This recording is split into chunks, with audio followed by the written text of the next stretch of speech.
হযরতে মুআবিয়া রাদিয়াল্লাহু তাআলা আনহু, যিনি রাসূলের একজন বিশিষ্ট সাহাবী ছিলেন, যিনি কাতিবে ওহী ছিলেন। আল্লাহ তাআলা যখন রাসূলের উপর কোরআন নাযিল করতেন, হযরতে মুআবিয়া রাদিয়াল্লাহু তাআলা আনহু ওগুলা লিখে রাখতেন কাগজে। বলেন সুবহানাল্লাহ। তো এই হযরতে মুআবিয়া রাদিয়াল্লাহু তাআলা আনহু অনেক বড় একজন জলিলুল কদর সাহাবী ছিলেন, রাসূলের একজন প্রিয় পাত্র ছিলেন। কিন্তু তার সন্তান কি হলো? ইয়াজিদ। নির্মম, কত বড় খারাপ যে রাসূলের আদরের নাতিকে হত্যা করতেও সে দ্বিধাবোধ করে নাই। তো এতে দ্বারা আমরা বুঝবো যে সন্তান খারাপ হইলেই এই সন্তানের দোষ বাবাকে দিলে হবে না। অনেকে বলে যে সন্তান খারাপ, বাবাও খারাপ। যদি এই কথা আমরা সাধারণ দৃষ্টিতে বলি তাহলে এটা আমাদের বোঝার ভুল হবে। সন্তান খারাপ হতেই পারে, এই খারাপের কারণে তার বাবাকে দোষী করা এটা কোনোভাবেই ইসলাম বৈধ করে না, সমাজ বৈধ করে না, দেশের আইনও এটা বৈধ করে না। সুতরাং বাবা সন্তানকে যথেষ্ট বুঝাইছে। এখন যদি সন্তান বাবার কথা না শুনে অন্যায় করে, অপকর্ম করে, তাহলে এর দায়ভার তো বাবা নিবে না। কিয়ামতের ময়দানে আল্লাহ বাবাকে তখনই ধরবে যখন সন্তানকে কিছু বলে না, নামাজের জন্য, রোজার জন্য, আমলের জন্য, খারাপ কাজ থেকে বিরত থাকার জন্য সন্তানকে আদেশ করে না। এই সন্তান কিয়ামতের ময়দানে আল্লাহর কাছে বলবে যে আল্লাহ, আমার বাবা তো আমাকে অন্যায় থেকে বিরত রাখে নাই, আমার বাবা তো কখনো আমার নামাজের কথা বলে নাই, নিজে নিজে পাঁচ ওয়াক্ত আমার বাবা মাশাআল্লাহ নামাজ পড়ছে, কিন্তু কখনো আমার নামাজের কথা বলেও নাই, নামাজের জন্য একদিনও একটা চর থাপ্পড়ও দেয় নেই, কখনো নামাজের জন্য আমাদের শাসনও করে নাই, মন্দ কাজ থেকে বিরত থাকার জন্য আমার বাবা আমাদের কখনো বলেও নাই।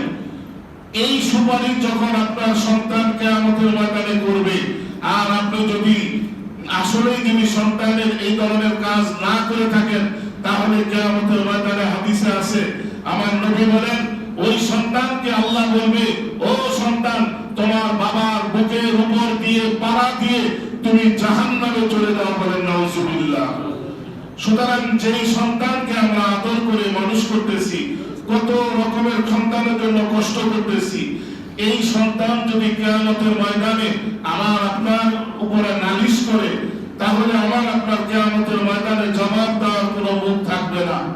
তাই দুনিয়াতে আমাদের সন্তান আছে, আমাদের সন্তানকে যথেষ্ট গাইড দিতে হবে।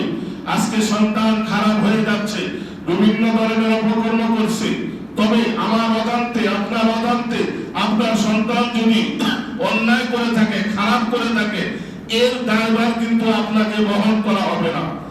আপনার জানা সত্ত্বেও যদি করে, তাহলে এর দায় দুনিয়াও এবং আখিরাতেও আল্লাহ আপনাকে দিবে। তো আমি বুঝাইতে চাইছিলাম, হযরত মুআবিয়া রাদিয়াল্লাহু তাআলা আনহু একজন জলিলুল কদর সাহাবী ছিলেন, যিনি আমাদের জন্য সত্যের মাপকাঠি, যার কোনো রকমের দোষ ত্রুটি আমরা খুঁজবো না বা খুঁজে বের করবো না। এখন ওনার সন্তান ইয়াজিদ, এই ইয়াজিদ ছিল জালেম, দুশমন ছিল। এই ইয়াজিদ খারাপ হওয়ার কারণে তার বাবাকে খারাপ বলা কোনোদিন এটা যাবে না। সুতরাং রাসূলের কোন সাহাবাদেরকে সমালোচনা করা এটা জায়েজ নাই, হারাম। নবী রাসূল যেভাবে নিষ্পাপ, দুনিয়ার সমস্ত নবী রাসূলকে আমরা কি মনে করি? নিষ্পাপ মনে করি। কোন নবী রাসূল কোনদিন একটাও গুনাহ করেনি, বিশ্বাস করেননি। এই বিশ্বাস এটা আমাদের ঈমানি বিশ্বাস। এই বিশ্বাস যারা করবে না, যদি কেউ বলে যে মুসা নবী গুনাহ করছে, ঈসা নবী গুনাহ করছে, ইব্রাহিম নবী গুনাহ করছে, তাহলে আপনার ঈমান নষ্ট হয়ে যাবে। ঈমানের বিশ্বাস, ঈমানের দাবি হলো দুনিয়াতে আল্লাহ যত নবী রাসূল পাঠাইছে, সমস্ত নবী রাসূল নিষ্পাপ, মাসুম, বেগুনাহ। কোন নবী কোনদিন একটাও গুনাহ করে নাই। কারণ আমরা সকলেই জানি আল্লাহ তাআলা সিলেক্ট করে নবী রাসূল বানান, নির্বাচন করে জনগণের ভোটের মাধ্যমে কোন নবী রাসূল আল্লাহ বানাইছে? সারা পৃথিবীতে যত নবী রাসূল দুনিয়াতে পাঠাইছে, আল্লাহ বলে নাই ওই জনগণ তোমরা এর ভোট দিয়া নবী বানাও। বলছে আমার আল্লাহ যাচাই বাছাই করে সিলেক্ট করে নবী রাসূল অমুক এলাকায় পাঠাইছে। অতএব আল্লাহ তাআলা রাসূল হলো লা ইয়ানালু আহাদিজ যালিমিন। কোরআনে কারিমে আল্লাহ বলেন যারা গুনাহ করে কোনদিন আল্লাহ তাদেরকে নবী বানান না, আর যাদেরকে আল্লাহ নবী বানান তারা কখনোই কোনদিন গুনাহ করতে পারে না। কার কথা? আল্লাহর কথা। সুতরাং এই কথা আমরা বিশ্বাস করতে হবে। তবে রাসূলের যত সাহাবায়ে কেরাম আছে, সাহাবায়ে কেরাম এক সময় গুনাহ করেছে, এটা আমরা জানি, ইতিহাস পড়লে আমরা বিশ্বাস করি। কিন্তু সমস্ত সাহাবী মৃত্যুর আগে তাদের গুনাহ খাতা আল্লাহর কাছে ক্ষমা চাওয়ায় নিছে। আল্লাহ তাআলা সমস্ত সাহাবায়ে কেরামকে মাফ করে দিয়েছে। এজন্য কোরআনে কারিমে আল্লাহ ঘোষণা দিয়েছেন রাদিয়াল্লাহু তাআলা আনহুম ওয়া রাদু আন। এর অর্থ হলো যে আল্লাহ সমস্ত সাহাবায়ে কেরামের উপর রাজি আর খুশি হয়ে গেছেন। বলেন না সুবহানাল্লাহ। কারণ সাহাবাদের পরীক্ষা কে নিছে? স্বয়ং আল্লাহ নিছে। সাহাবাদের ছাত্র কারা? সাহাবাদের ওস্তাদ কে? আমার আপনার নবী মুহাম্মদ রাসূলুল্লাহ সাল্লাল্লাহু আলাইহি ওয়াসাল্লাম। সোয়া লক্ষ সাহাবার ওস্তাদ ছিলেন। আল্লাহ নবী বলেন ইন্নামা আনা বুইস্তু মুআল্লিমান। রাসূল বলেন যে আমাকে শিক্ষক হিসেবে দুনিয়াতে পাঠাইছে। রাসূলকে কি হিসেবে দুনিয়াতে পাঠাইছে? শিক্ষক হিসেবে। রাসূল আমাদেরকে শিখাইছে। রাসূলের ডাইরেক্ট ছাত্র কারা? সাহাবায়ে কেরাম। রাসূলকে দেখা দেখা সাহাবায়ে কেরাম শিখছে। আর আমরা রাসূলের ইনডাইরেক্ট ছাত্র। রাসূলকে আমরা দেখি নাই, সাহাবাদেরকে দেখি নাই, কিতাব পড়ে বই পুস্তক পড়ে আমরা রাসূলের কথা আমরা শুনেছি, আমরা জেনেছি। তো রাসূলের যারা ডাইরেক্ট ছাত্র ছিল তারা কারা? তারা হলো সমস্ত সাহাবায়ে কেরাম। এই সাহাবায়ে কেরামের পরীক্ষা স্বয়ং আল্লাহ নিজে নিছে। যদি রাসূল সাহাবাদের পরীক্ষা নিত তাহলে দুনিয়ার মানুষ বলতো যেই ওস্তাদ ছাত্রদেরকে পড়াইছে ওই ওস্তাদ সমস্ত ছাত্রদেরকে যদি A+ দিয়ে সবাইকে 100 মার্কে 100% পাস করায় দেয় তাহলে মানুষ সমালোচনা করবে, বলবে ওস্তাদের তার ছাত্ররা সবাইকে পাস করায় দিয়েছে, কেউই ফেল করে নাই ভালো নাম্বার দিয়া। কিন্তু আমার আল্লাহ আমার নবীকে বলেন নবী আপনার ছাত্রদেরকে আমি আল্লাহ পরীক্ষা নেব। তাই আল্লাহ তাআলা পরীক্ষা নিয়ে সমস্ত সাহাবাদেরকে একেবারে 100% মার্ক দিয়ে সমস্ত সাহাবাদেরকে ঘোষণা করে দিয়েছেন রাদিয়াল্লাহু তাআলা আনহু ওয়া রাদু আন, যে সমস্ত সাহাবায়ে কেরামের উপর আল্লাহ রাজি আর খুশি। বলেন সুবহানাল্লাহ। তাই এই মুহররম মাসে আজকে চতুর্থ জুমায় আবারও আমি বলবো যে মুহররম মাস আসলে আমরা আহলে বাইতের মহব্বত অন্তরে রাখবো, সাহাবায়ে কেরামের মহব্বত অন্তরে রাখবো। এমন কোন কাজ করব না যেই কাজ ইসলাম বহির্ভ, যেই কাজ আমাদের কোরআন ও হাদিস সমর্থন করে না। শিয়া সম্প্রদায় থেকে গরম সুন্নিদের থেকে দাঁড় করে এমন কোন কাজ আমরা করব না যেই কাজ করার কারণে সওয়াব তো হবেই না, বরং আমাদের আমলনামায় গুনাহ হবে। এজন্য আমরা আল্লাহ তাআলা আমাদের বিবেক দিয়েছেন, জ্ঞান দিয়েছেন, আমরা ভালো করে যাচাই বাছাই করে আমল করব। যেই আমলটা করলে আল্লাহ তাআলা যেন কবুল হয় ওই আমলটা করার চেষ্টা করব। করব না ইনশাআল্লাহ। আল্লাহ নবী কি বলতেছেন? আখলিস দীনাকা ইয়াকফিকাল আমালুল কলিল। অল্প আমল করো, কিয়ামতের ময়দানে তুমি নাজাত পেয়ে যাবে। বলেন সুবহানাল্লাহ। আল্লাহ তো বলে নাই সারা দিন রোজা রাখো, সারা রাত তাহাজ্জুদ পড়ো, এই এত বড় আমল করা বলে নেই। আল্লাহ তাআলা বলতেছেন, আল্লাহ নবী বলতেছেন 5 ওয়াক্ত নামাজ জামাতে পড়ো। 5 ওয়াক্ত নামাজ 30 থেকে 40 মিনিটও সময় লাগে না। সারা দিন খুঁজে বের করে এই সময়টা তুমি নামাজ পড়ো। সারা দিন তুমি দুনিয়াদারি করো, কোনো অসুবিধা নাই। সারা রাত্র এশার নামাজ পড়ে তুমি ঘুমিয়ে থাকো, ফজরের নামাজে তুমি মাত্র 10 মিনিট জন্য মসজিদে এসে নামাজ পড়া, আবার তুমি দুনিয়াদারি করো। কিন্তু খালেস ভাবে সঠিক ভাবে আল্লাহকে রাজি খুশি করার জন্য যদি আমরা আমল করতে পারি এই আমলটা আল্লাহর দরবারে কবুল হবে। নতুবা আমরা যত বেশি আমল করি, বেশি আমল করলে আর ওই আমলের ভিতরে যদি ভেজাল থাকে তাহলে এই আমল আল্লাহর দরবারে কোনোদিন কবুল হবে না। তাই আল্লাহ তাআলার কাছে দোয়া করব, চেষ্টা করব যে আল্লাহ তুমি যেন আমরা যতটুকু আমল করতে পারি এই আমলগুলো যেন আমরা সঠিক ভাবে আমল করতে পারি, এবং সুন্নাত মোতাবেক আমল করতে পারি, সেই তৌফিক আল্লাহ তুমি আমাদের সকলকে দান করো, আমরা বলি আমিন। আমি আজকে আপনাদের সামনে যে আয়াত তেলাওয়াত করেছি এবং যে বিষয় নিয়ে আমি আপনাদের সামনে কথা বলার জন্য চেষ্টা করব, সেই বিষয়টা হলো কর্জে হাসানা সম্পর্কে।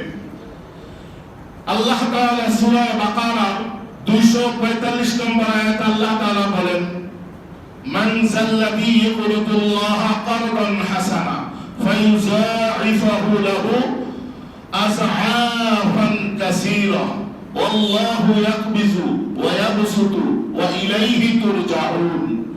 এই আয়াতে আল্লাহ তাআলা কর্জে হাসানা সম্পর্কে বলেন।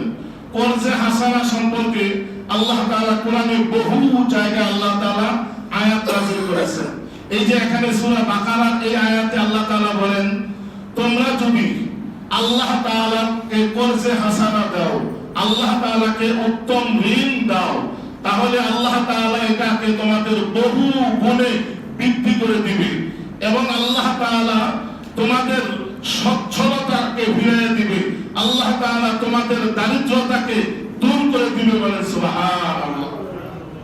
আবার আল্লাহ তাআলা সূরা তাকাবুন নামক একটা সূরা আছে, এই সূরা তাকাবুন সূরা 17 নম্বর আয়াতে আল্লাহ বলেন, ওয়া ইন তুকরিদুল্লাহা কারদান হাসানা ইউযাইফুহু লাকুম ওয়া ইয়াগফির লাকুম ওয়াল্লাহু শাকুরুন আলীম।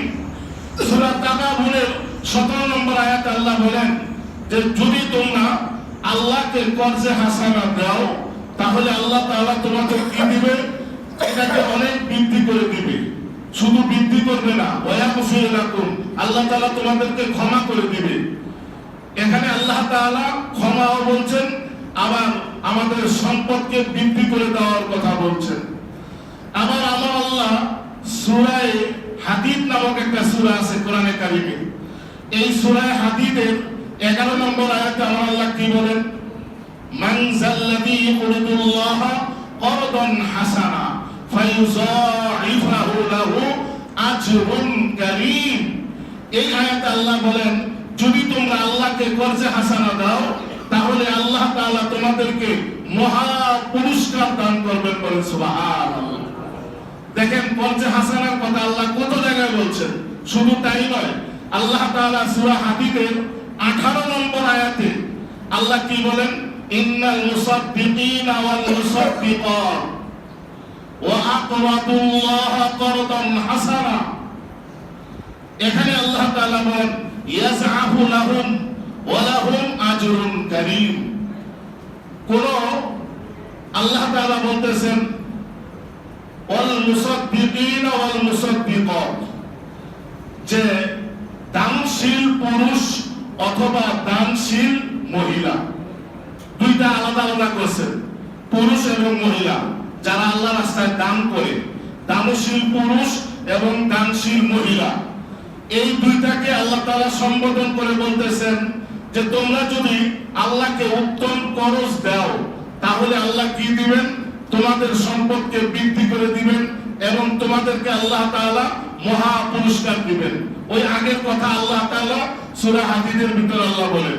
শুধু তাই নয়, সূরা মুজাম্মিল নামক একটা সূরা আছে, এই সূরার ভিতরে আল্লাহ বলেন, ওয়াকিমুস সালাতা ওয়া আতুজ যাকাত ওয়া আকরিদুল্লাহা কারদান হাসানা। আমার আল্লাহ বলেন যে তোমরা নামাজ কায়েম করো, যাকাত প্রদান করো এবং আল্লাহকে কর্জে হাসানা দাও। দেখেন নামাজ, যাকাত এবং কর্জে হাসানা, তিনটা শব্দ আল্লাহ সূরা মুজাম্মিলের 20 নম্বর আয়াতে পরিষ্কার ভাষায় বলতেছে। এরকম ভাবে কর্জে হাসানা কথাটা আল্লাহ তাআলা বহু জায়গায় কোরআনে বলছেন, রাসূল বহু জায়গায় হাদিসে বলছেন। এখন আমাদের জানার বিষয়, বোঝার বিষয় হলো কর্জে হাসানাটা কি। বর্তমানে আজকে আমরা কর্জে হাসানা সম্পর্কে অবগত নই। কর্জে হাসানা এটা আরবি একটা শব্দ, বাংলা যেটা বলা হয় করজ মানে ঋণ, ইংরেজিতে বলা হয় লোন। লোন বাংলায় কি বলা হয়, ঋণ, হাওলা। আর হাসানা হলো আরবি শব্দ। এই হাসানা বাংলা অর্থ হলো উত্তম, সর্বোত্তম। তার মানে কর্জে হাসানা এর অর্থ আমরা কি পাইলাম? সর্বোত্তম ঋণ, সর্বোত্তম লোন, সর্বোত্তম হাওলা। তা আল্লাহ তাআলা কোন হাওলা, কোন ঋণকে সর্বোত্তম বলেছেন? আল্লাহ তাআলা বলতেছেন যে তোমরা আমাকে কর্জে দাও, আমাকে উত্তম ঋণ দাও। তো আল্লাহ তাআলা কোনো টাকা পয়সার দরকার আছে? আল্লাহ তো অঢেল সম্পত্তি, যা আমরা যা কিছু আছে, এই আসমান জমিন যা কিছু আছে কার? সব আল্লাহ। তারপরে আল্লাহ আমাদের কাছে কেন ঋণ চায়? আল্লাহ আমাদের কাছে কেন খরচ চায়? এটা আমাদের জানার বিষয় নেই। এই বিষয়টা এই আয়াত নাজিল হওয়ার পরে, এই আয়াতের নাজিলের প্রেক্ষাপটে একটা ঘটনা আছে। এই আয়াত নাজিল হওয়ার পরে ইহুদি যারা আছে, ইহুদি সম্প্রদায়, এই ইহুদি সম্প্রদায়, মদিনার ইহুদি সম্প্রদায়ের মধ্যে বড় একটা বিদ্যালয় ছিল। এই বিদ্যালয়ে ইহুদি একজন বড় পণ্ডিত ছিল। এই পণ্ডিত তার ছাত্রদেরকে লেখাপড়া করাইতেছে, ইহুদিদের ধর্ম পড়াইতেছে। তো হযরতে আবু বকর সহ আরো কয়েকজন সাহাবায়ে কেরাম ওই ইহুদির কাছে দাওয়াত নিয়ে গেল। কিসের দাওয়াত? ইসলামের দাওয়াত নিয়ে গেল। এখন আবু বকর যখন ওই ইহুদির কাছে দাওয়াত নিয়ে গেল, তখন ইহুদি বলল যে তুমি কার দাওয়াত দাও? বলে যে আমি আল্লাহর দাওয়াত দিই। বলে যে তোমার আল্লাহ তো গরীব, তোমার আল্লাহ তো ঋণ চাইতেছে আমাদের কাছে, এই তুমি কেমন আল্লাহর দাওয়াত দাও? কে বলতেছে? ইহুদি বলতেছে। ইহুদি আবু বকরকে বলতেছে তুমি যে আল্লাহর দাওয়াত নিয়ে আসছো, ওই আল্লাহ তো আমাদের কাছে ঋণ চাইতেছে, আল্লাহ তো ফকির হয়ে গেছে, আল্লাহ তো গরীব হয়ে গেছে। কে বলে? ইহুদি বলতেছে। কারে বলতেছে? আবু বকরকে বলতেছে। আবু বকর অনেক শান্তশিষ্ট মানুষ। এই কথা শুই না ওই ইহুদি পণ্ডিতের গালে এমন করে একটা তোর মারছে, ফাজিল, তুই আমার আল্লাহরে গরীব কোস, আমার আল্লাহরে তুই ভিক্ষুক কোস, আমার আল্লাহ ঋণ চাইছে বলে এইটা যে আমার আল্লাহ গরীব হয়ে গেছে। রাগে আবু বকর ওই ইহুদির গালে এক চর মারছে। আবু বকর কখনো রাগ হয় না, কারণ এই যে দেখবেন আমরা জুম্মার নামাজে দ্বিতীয় একটা খুতবা পড়ি, খুতবার ভিতরে আরহামু উম্মতি উম্মতি বি আবু বকর পড়িনি আমরা।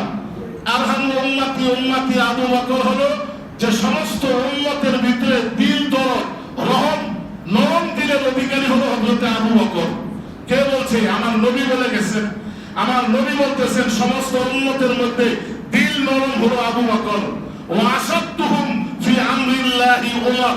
খুতবার দ্বিতীয় খুতবায় আমরা বলি যে ওয়া আসাদতুহুম ফি আমরিল্লাহি উমর, এবং ওমর রাদিয়াল্লাহু তাআলা ছিল একেবারে শক্ত কঠিন মেজাজের লোক। কে বলছে? আমার নবী বলে গেছেন। এখন ইহুদিকে আবু বকর যখন জোরে চর মারছে, ইহুদি তো রাগে গোসায় আল্লাহ রাসূলের কাছে গিয়া বিচার দিল। হে মুহাম্মদ, সে তার রাসূল মানে না, ইহুদি। হে মুহাম্মদ, আপনার শার্গের এই যে আবু বকর, সে আমারে এমন জোরে চর মারছে যে আমার গালের কয়েকটা ব্যথা হয়ে গেছে, দাঁতও দিয়ে একটা লইয়া গেছে গা। আল্লাহ রাসূল চিন্তা করে যে আবু বকর তো বড় মারছে। বলে যে হ্যাঁ, আবু বকর মারছে। না না, এটা হইতেই পারে না। আবু বকর তো কারো মাইলের পর লোক না। আবু বকর তো ইসলামের দাওয়াত দেয়, রাগ হইলেও গুসা করে না, মারে টারে না। যদি তুমি ওমরের বিরুদ্ধে বিচারটা নিয়ে আইতা, তাইলে আমি মনে করতাম যে হ্যাঁ, ওমরে তোমারে মারছে, কিন্তু আবু বকর তোমারে মারছে, এইটা আমি বিশ্বাস করতে পারতাছি না। তারপরে ওই যে ওই ইহুদির লগে যারা আছিল তারা সবাই সাক্ষী দিতেছে, বলতেছে হ্যাঁ, আবু বকরই তারে মারছে, এর বিচার অবশ্যই করতে হবে। এবার রাসূলুল্লাহ চিন্তা করলো যে বিচার যখন নিয়ে আসছে, বিচার তো অবশ্যই করতে হবে। আবু বকরকে জিজ্ঞাসা করা, আবু বকর, তুমি কি এই ইহুদিকে চর মারছো? বলে যে হ্যাঁ, আমি তারে চর মারছি। কেন চর মারলা? বলে যে সে আমার আল্লাহকে ফকির বলছে, সে আমার আল্লাহকে নিয়ে গালি দিছে। আমি বলছে আমার আল্লাহ নাকি ফকির হয়ে গেছে, আল্লাহ নাকি ওনাদের কাছে ঋণ চাইতেছে। কারণ আল্লাহ কোরআনে বহু জায়গায় বলছেন তোমরা আমারে ঋণ দাও। কি দাও? কর্জে হাসানা দাও। এর অর্থ এই, তারা মনে করছে যে আল্লাহ নাকি ফকির হয়ে গেছে, আল্লাহর নামে খারাপ মন্তব্য করছে। এই কারণে আমি আবু বকর রাগ হয়ে তারে চর মারছি। যদি আমার হাতে তরবারি থাকতো, তার মাথাটা আমি কাইটা দিতাম। কে বলতেছে? আবু বকর আমার রাসূলকে বলতেছে। এবার আমার রাসূল বলে, আবু বকর শান্ত হও, ইহুদিদের সাথে আমরা একটা চুক্তিতে গেছি, তাদের সাথে আমরা কোনো ঝগড়া ফাসাদ করব না, তারাও তাদের মতো থাকবে, আমরা আমাদের মতো থাকবে। কিন্তু এখন যেহেতু তুমি যারে মারছো, এই মাইলের তো বিচার অবশ্যই হইতে হবে, কারণ আমাদের চুক্তিতে লেখা আছে তাদের কোনো আঘাত আমরা করতে পারবো না, তারাও আমাদের কোনো আঘাত করবে না। এখন তুমি যেহেতু মারছো, এর বিচার কি? এখন ওই রাসূলুল্লাহ সাল্লাল্লাহু আলাইহি সাল্লাম ইহুদিকে জিজ্ঞাসা করে, তুমি কি আমার আল্লাহকে গালি দিছো? তুমি কি আমার আল্লাহর ফকির বলছো? এইবার যে ওই ইহুদি আছে, ইহুদি নগদে বলতে দিল, বললো যে না, আমি কোনো গালি দেইনি, আমি এই কথা বলিই নাই। কি বলতেছে? যে আমি আল্লাহর ফকিরও বলি নাই, আল্লাহর নামে কোনো গালি দেই নাই। এইবার ইহুদির লোকে যে কয়টা আসিল, তারা সংখ্যায় অনেক বেশি আসিল, তারাও এক বাক্যে মিথ্যা বলতেছে যে না, আমাদের ওস্তাদ কিছুই বলে নাই, আবু বকর হুদাই থাবরা মারছে। আবু বকরের সাথে ছিল মাত্র একজন, সে সাক্ষী দিলে এই সাক্ষী গ্রহণযোগ্য হচ্ছে না, তার লগের সাক্ষী অনেক বেশি। এখন আল্লাহ রাসূল চিন্তায় পড়ে গেল যে এখন এই বিচার আমি কিভাবে করব। এবার রাসূলুল্লাহ সাল্লাল্লাহু আলাইহি সাল্লাম অনেক চিন্তা পড়ে গেল। চিন্তা করতে করতে এক পর্যায়ে রাসূলুল্লাহ সাল্লাল্লাহু আলাইহি সাল্লাম ভাবলেন যে আমাকে তো বিচার করতেই হবে, যেহেতু আবু বকর ইহুদিকে চোর মারছে। এবার আল্লাহ রাসূল বলল, ইহুদি কি আর করবা, তুমি আবু বকরে যেই সমান একটা চোর মারছে, ওইভাবে তুমি আবু বকরে একটা চোর মেরে দাও। কে বলতেছে? আল্লাহ রাসূল ইহুদিকে বিচার সমাধান করতে চাইতেছে, যেহেতু একটা চোর মারছে, ইহুদিও ইহুদিতে চোর মারছে। এবার ইহুদি তো অনেক খুশি, সে বলতেছে যে আল্লাহরে গালি দিয়া আবু বকরে এখন জোরে সোরে একটা চোর মারবো। প্রস্তুতি যখন নিতেছে, আমার আল্লাহ আরশে আজিম থেকে দেখতেছে যে হায় হায়, আমার আবু বকর চোর খাইবে ইহুদির কাছে, এইটা কখনো হতে পারে না। জিবরাইল যা আমার নবীকে গিয়া বলে দে, মানুষ সাক্ষী না দিল, আমি আল্লাহ সাক্ষী দিচ্ছি, ওই ইহুদি আবু বকরকে আমার নামে গালি দিছে, আমাকে ধনী, আমাকে গরিব বলছে। সুতরাং ওই ইহুদির বিপক্ষে আমি আবু বকরের পক্ষে হয়ে সাক্ষী দিলাম বলে সুবহানাল্লাহ। আমার আল্লাহ কোরআনের আয়াত নাযিল করলেন। কি আয়াত নাযিল করলেন? সূরা আলে ইমরানের 181 নম্বর আয়াত নাযিল করলেন। قد سمع الله قول الذين قالوا إن الله فقير ونحن أغنياء। এই আয়াত নাযিল করলেন। এই আয়াতের অর্থ যে আল্লাহ শুনে ফেলেছেন। কি শুনছেন? ওই ইহুদির কথা শুনছেন। ইহুদিরা বলছে যে ইন্নাল্লাহা ফাকিরুন, আল্লাহ গরীব, ওয়া নাহনু আগনিয়া, এবং আমরা ধনী। এই কথা কে বলছে? ইহুদিরা বলছে। ইহুদিরা বলে যে আল্লাহ ফকির এবং আমরা ধনী। এই কথা আল্লাহ শুনে ফেলেছেন। সুতরাং ইহুদি এই কথা বলছে। সুতরাং আল্লাহর পক্ষ থেকে আবু বকরের পক্ষে আল্লাহ এই আয়াত নাযিল করে রাসূলকে জানায় দিলেন, ইয়া রাসূলুল্লাহ, ইয়া হাবিবাল্লাহ, ইহুদি তো মিথ্যা বলতেছে, সে আল্লাহকে গালি দিছে, তারপরও সে মিথ্যা বলছে। সুতরাং আল্লাহ তাআলা কত দয়া আর রহিম যে হযরতে আবু বকরের পক্ষ হয়ে এই আয়াত নাযিল করেছেন, তারপরে ইহুদিদের বিচার আল্লাহ রাসূল ওই সময় করে দিয়েছেন। তো এই ঘটনা আমার বলার উদ্দেশ্য হলো যে ইহুদিরা বলে যে আল্লাহ তাআলা মানুষের কাছে ঋণ চায়, আল্লাহ গরীব হয়ে গেছে। আসলে কি আল্লাহ তাআলা গরীব হয়ে গেছে? না, আল্লাহ তাআলা তো গরীব না। আল্লাহ তাআলা তার নিজের জন্য ঋণ চান না। ওই যে আমরা একটা কবিতা পড়েছি, কবিতার ভিতরে আছে যে আমি ক্ষুধার্ত ছিলাম, তোমরা আমাকে খাবার দাও নাই, আমি না খেয়েছিলাম, তোমরা আমাকে খাওয়াও নাই, আমি অসুস্থ ছিলাম, তোমরা আমাকে চিকিৎসা করাও নাই। কিয়ামতের ময়দানে আল্লাহ আমাদেরকে বলবে, তখন বান্দা বলবে, আল্লাহ গো, তুমি আমার কিভাবে অসুস্থ আছিলা, তুমি আমার কিভাবে না খেয়ে আছিলা। তখন আমার আল্লাহ বলবে, তোমার আশেপাশে অনেক বান্দা বান্দিরা না খেয়েছিল, অভাবে ছিল, কষ্ট ছিল, তুমি তাদেরকে দেখো নাই। অনেক মানুষ অসুস্থর জন্য চিকিৎসা করতে পারে নাই, তুমি তাদেরকে চিকিৎসা করাও নাই। সুতরাং আজকে তারাই আমার কাছে সুপারিশ করছে, আজকে যদি তাদেরকে চিকিৎসা করাইতাম, তাদেরকে খাওয়াইতাম, তাহলে আমি আল্লাহর কাছে এর প্রতিদান পাইতাম বলে সুবহানাল্লাহ। তাই কর্জে হাসানা সম্পর্কে আমার আল্লাহ কোরআনে বহু জায়গায় এর গুরুত্ব দিয়েছেন। কর্জে হাসানা আমরা মানুষকে দিতে হবে। কর্জে হাসানা বলতে লাভ ছাড়া, বেনিফিট ছাড়া মানুষকে লোন দিতে হবে। কোন রকমের সুদ ছাড়া লোন দেওয়া, এটা আমাদের সমাজে আছে নাই বলতে গেলে। টাকা 5,000 তো 1 লাখ টাকা চাইলেই 1 মাস পরে 1,10,000 দিতে হবে। এই যে লাভের অঙ্ক, সুদ যে ইন্টারেস্ট, সুদ বলে না, এখন আবার ইন্টারেস্ট বলে। ইন্টারেস্টকে সুদ যতই বলেন, সুদ হারাম। আহাল্লাল্লাহুল বাইআ ওয়া হারামার রিবা। আল্লাহ তাআলা ব্যবসাকে হালাল করেছেন আর সুদকে কি করেছেন? হারাম করেছেন। এখন সুদের নাম যদি আমরা মুনাফা দেই, সুদের নাম যদি আমরা ইন্টারেস্ট দেই, তাহলে কি ওটা হালাল হয়ে যাবে? হারাম হারামই থাকবে। তাই সুদের বিকল্প সমাধান হলো কর্জে হাসানা।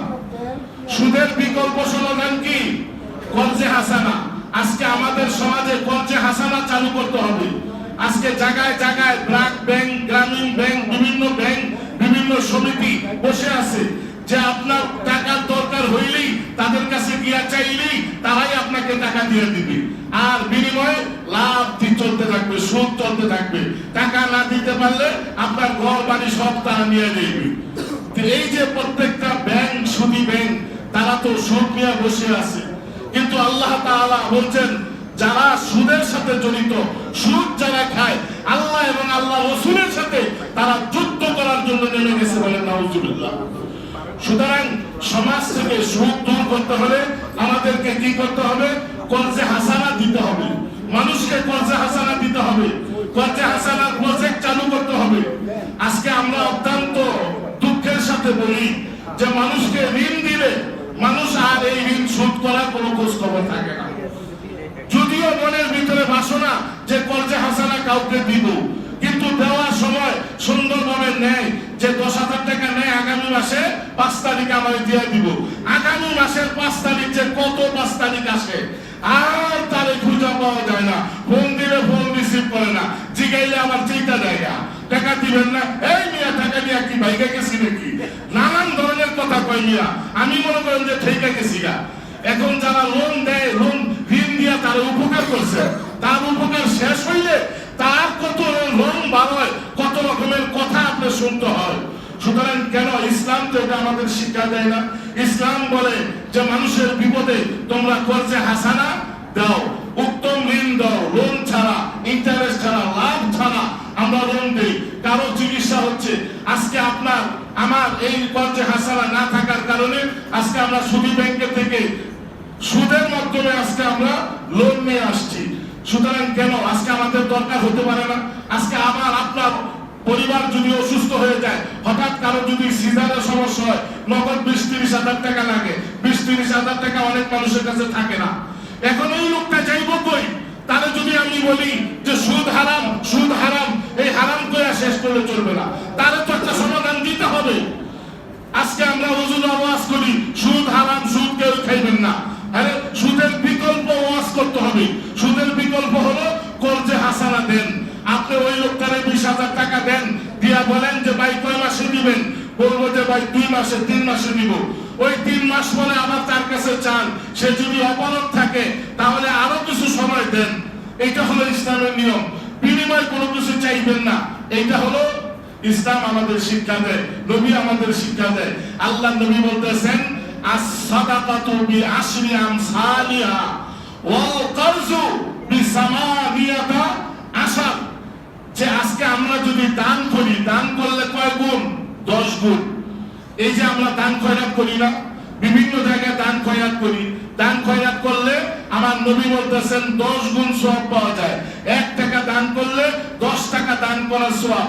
আর 1 টাকা যদি কর্জে হাসানা দাও, সুদ মুক্ত, বিনা লাভে কাউকে যদি 1 টাকা তুমি ধার দাও, কর্জ দাও, আমার নবী বলতেছেন 18 গুণ সওয়াব আপনার আমলনামায় চলে আসবে। বলে সুবহানাল্লাহ। সুতরাং দানের থেকে কর্জে হাসানা দিলে অনেক বেশি সওয়াব। আল্লাহর নবী বলতেছেন ব্যাপার কি? কর্জে হাসানা দিলে এত সওয়াব কে? কারে জিজ্ঞাসা করছে? জিবরাইল আমিনকে জিজ্ঞাসা করছে, ওগো জিবরাইল, আমি যখন মেরাজে গেলাম, মেরাজে জান্নাতের দরজার উপরে লেখা আছে, কি লেখা আছে? যে দান করলে 10 গুণ আর কর্জে হাসানা দিলে 18 গুণ সওয়াব।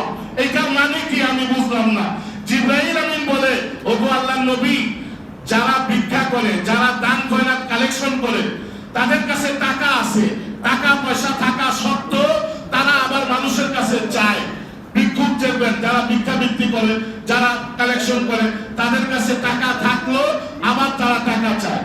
কিন্তু যারা কর্জে হাসানা চায় আসলে তাদের কাছে কোনো টাকা নাই, বিপদে পড়া একেবারে সমস্যায় পড়লেই আপনার কাছে হাত বাড়াইছে, বাইরে 10,000 টাকা আমার কর্জে হাসানা দাও, এই টাকাটা না দিলে আমার সন্তানের বেতন দিতে পারতাছি না, আমার সন্তানকে স্কুলে ভর্তি করাইতে পারতাছি না, আমার বাচ্চাটারে চিকিৎসা করাইতে পারতাছি না, একেবারে অপারগ হয়ে এই লোকটাই আপনার কাছে হাত বাড়াইছে।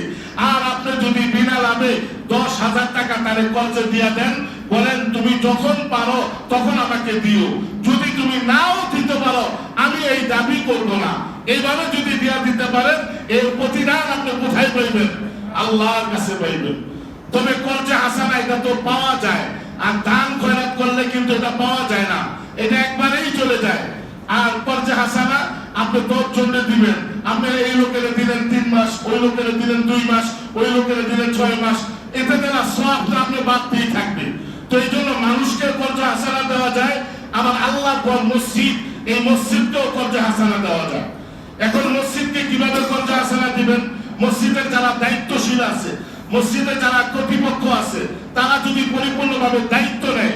এখন আপনাদের মধ্যে যদি কেউ তৈরি হয়ে যান, আমাদের উত্তর পাশে কাজ চলতেছে, মিনিমাম 10 থেকে 20 লক্ষ টাকা নগদ দরকার, যদি এই টাকাটা আমরা একসাথে সংগ্রহ করে ফেলি তাহলে আগামী রমজান মাসের আগেই একটা ছাদ ঢালাই হয়ে যাবে। এখন আমরা যদি 10 জন বা 20 জন দাঁড়ায় যাই যে 1 লক্ষ টাকা করে আমরা কর্জে হাসানা দিব, 20 জনে আমরা 20 লক্ষ টাকা দিব, এই টাকাটা কবে দিব? আমরা মসজিদ কমিটি বা মসজিদ কর্তৃপক্ষ আমাদের এক একটা দলিল দিয়ে দিবে, একটা ইসলামে লিখে দিবে যে আগামী 1 বছর, 2 বছর, 5 বছর এভাবে আমাদের এই টাকাটা পুরো ভেঙে হোক বা আস্থা হোক, 1 লক্ষ নগদ হোক, যেভাবে হোক, তারা এই টাকার সম্পূর্ণ দায়িত্ব ভাগ করবে। এখন তারা যদি এই টাকাটা দায়িত্ব পরিপূর্ণ নিতে পারে তাহলে আমাকে অনেক মুসল্লিরা আমাকে বলছে যে তারা টাকা দিতে রাজি আছে। সুতরাং অনেকেই বলতেছে যে আমি কর্জে হাসানা দিব, একেবারে 1 লক্ষ টাকা দিয়ে দেওয়াটা তাদের জন্য অনেকের কষ্ট হয়ে যায়, যে হুজুর আমার টাকা ব্যাংকে পড়ে আছে, 6 মাস 1 বছর পরে টাকাটা লাগবে, এই টাকাটা আমি মসজিদের কর্জে হাসানা দিতে চাই। যদি আপনার মসজিদ কর্তৃপক্ষ যদি দায়িত্বটা নেয় যে 6 মাস 1 বছর পরে যদি আমার 1 লক্ষ টাকা দিয়ে দিত, কোনো লাভ দিতে হবে না, এই 1 লক্ষ টাকা মসজিদের কাজে লাগবে, কিন্তু শর্ত হলো ওই 6 মাস 1 বছর 2 বছর পরে টাকাটা আবার রিটার্ন ওই লোকের দিয়ে দিতে হবে। যদি এমন হয় তাহলে আমাকে 3 থেকে 4 জন মানুষ প্রস্তাব দিছে, তাহলে তাদের কাছে বললে এই যে নিউটাউন মসজিদ এই সিস্টেমটা চালু করছে, যদি আমরা এই সিস্টেমটাও চালু করি তাহলে আল্লাহকে আমরা কর্জে হাসানা দিব, আল্লাহর ঘরকে আমরা কর্জে হাসানা দিব। তো কর্জে হাসানার গুরুত্ব কিন্তু অনেক বেশি, কোরআনে বহু আয়াতে আল্লাহ বলছেন, হাদিসে অনেক জায়গায় বলছেন। তাই আমরা চেষ্টা করব সমাজ থেকে সুদ দূর করার জন্য, সুদ থেকে আমরা বাঁচার চেষ্টা করব, করব না ইনশাআল্লাহ। সুদ হারাম, বলেন সুদ হারাম। সুদের সমাধান হলো কর্জে হাসানা। সুদের সমাধান কি? কর্জে হাসানা। তাই আমরা মসজিদ ভিত্তিক কর্জে হাসানার প্রজেক্ট চালু করব। আমরা চেষ্টা করব যে মানুষ মানুষকে কর্জ দেওয়ার জন্য, বিনিময় ছাড়া, সুদ ছাড়া, লাভ ছাড়া আমরা কর্জ দেওয়ার জন্য। আল্লাহ তাআলা আমাকে, আপনাকে, সবাইকে কর্জে হাসানার উপর আমল করার তৌফিক দান করুক, আমরা বলি আমিন। আজকে ঐতিহাসিক কত জুলাই? 18 ঐতিহাসিক 18 জুলাই। ঐতিহাসিক এই জন্য বললাম, গত বছর এই সময় সারা বাংলাদেশে কি অবস্থা ছিল? গত বছর এই সময় 19শে জুলাই আমি এই মসজিদে কোটা বিরোধী আন্দোলন সম্পর্কে আমি বয়ান দিছিলাম।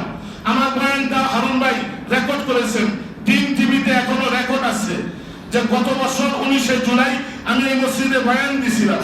এই বয়ানটা এখনো রেকর্ড আছে। বয়ানটা আমি দিয়েছিলাম কোটা আন্দোলন যারা করে তারা ন্যায্য দাবি করে। আবু সাইদকে অন্যায়ভাবে হত্যা করা হয়েছে, দেশের ছাত্রদেরকে জুলুম করা হয়েছে, অন্যায় করা হয়েছে।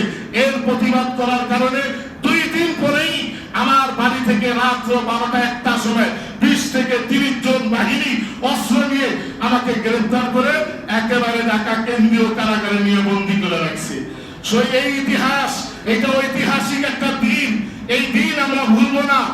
সুতরাং আজকে আমি এখানে বসে কথা বলতে পারতাম না, ওই দিনই আমাকে হত্যা করে ফেলতো।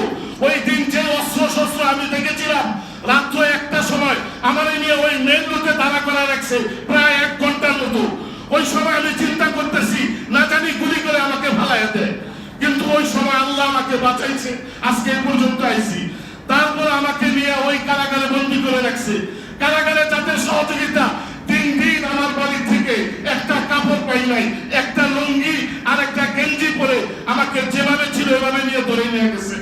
আমার মাথায় টুপি, পাঞ্জাবি, কাপড় টপড়, জুতা পর্যন্ত আমাকে বাড়ি থেকে নিতে দেয় নাই। 3 দিন আমি ওই কারাগারে ছিলাম। কারাগারে যাদের সহযোগিতা পাইছি তারা হলো জামাতে ইসলামের সংগঠন। এই জামাতে ইসলামের সংগঠনের ভাইয়েরা ওখানে আমাকে একটা লুঙ্গি দিয়েছে, ওখানে আমাকে একটা চাদর দিয়েছে। ওই কেরানীগঞ্জে কারাগারে তাদের লুঙ্গি পরে আমি গোসল করেছি, চাদর বিছিয়ে আমি ঘুমাইছি। 3 দিন পরে আমার বাড়ি থেকে কাপড় টপড় দিয়েছে। সুতরাং যারা আমার জন্য করেছে তাদের জন্য তো অবশ্যই আমাদের করতে হবে, ঠিক কিনা? সুতরাং আজকে সারা দুনিয়াতে কি চলছে, নিজের জানের কোনো নিরাপত্তা আছে? গত জুমায় মসজিদের ভিতরে এক ইমাম সাহেব রান্দা দিয়া কিদাতে তিনি কুবায়া কান কেটে ফেলাইছে, মসজিদের ইমাম খতিবরে কুবাইছে। আজকে আমার কোনো নিরাপত্তা আছে? আপনাদের ভিতরে জায়নামাজের ভিতরে চাপাতি নিয়ে ইমাম সাহেব কুবাইছে। কেন কুবাইছে? ইমাম সাহেব হক কথা বলছে। ইমাম সাহেব বলছে আল্লাহ রাসূল কোনদিন হাজির নাজির না, আল্লাহ তাআলা একমাত্র হাজির নাজির, রাসূল কোনদিন হাজির নাজির হতে পারে না।